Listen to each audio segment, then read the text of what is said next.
a more free and just world. In fact, right now, what I hope for is a world in which my grandchildren can have a decent life, and that's not obviously going to happen.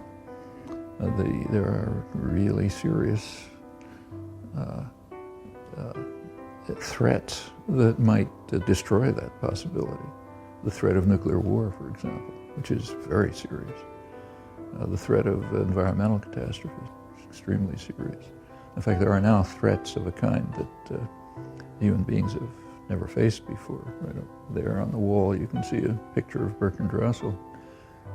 He and Albert Einstein in 1955 published a very eloquent manifesto to the people of the world. And he said, people of the world have to make a choice that is stark and inevitable. Shall we give up war, or shall we destroy the species?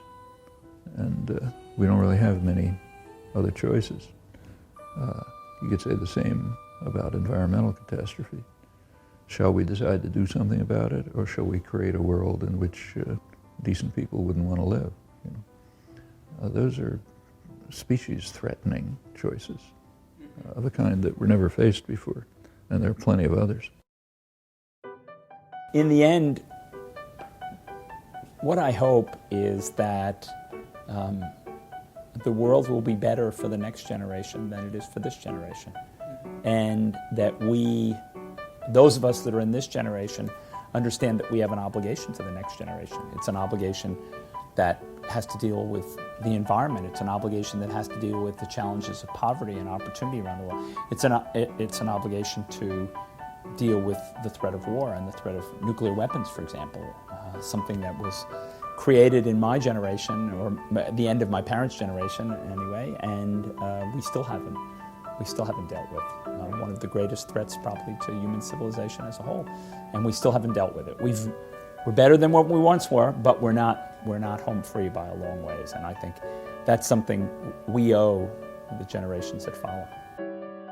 We've conquered so many other problems. Look at what we've managed to do in feeding people. It's not that people don't starve around the world. People do starve, but largely now because of the disruptions of war and civil unrest, not because we can't grow enough food around the world, because we can grow enough food around the world. And that's an amazing set of achievements. Of course, achieved by both controlling birth rates and the importance of controlling birth rates, as well as by technology that's made tremendous improvement.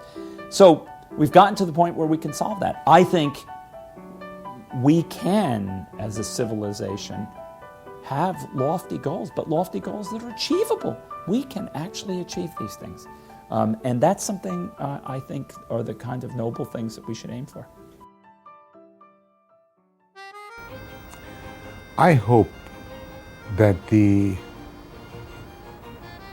recognition that we are part of nature will enable us to deepen our understanding of democracy to the point where we recognize that there will be tensions and contradictions, but that part of democracy is to mediate those, resolve them for the next stages, but eliminate, one, the need to kill each other in that contention. I also hope that we as communities would arrive at the next stage.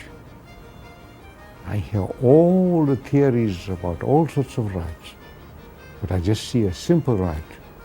Do not ask for yourself what you would not grant to others, at the individual and at the community level. I think that's the foundation, the two challenges that are immediate if we are to go forward. Beyond that, I can't see, and I will not be around. So I don't want to look too far ahead. You guys, we've made a mess of this world. You guys, whatever you do, don't be afraid. Whatever you do is going to be better than the mess we've made. So do it and take it forward.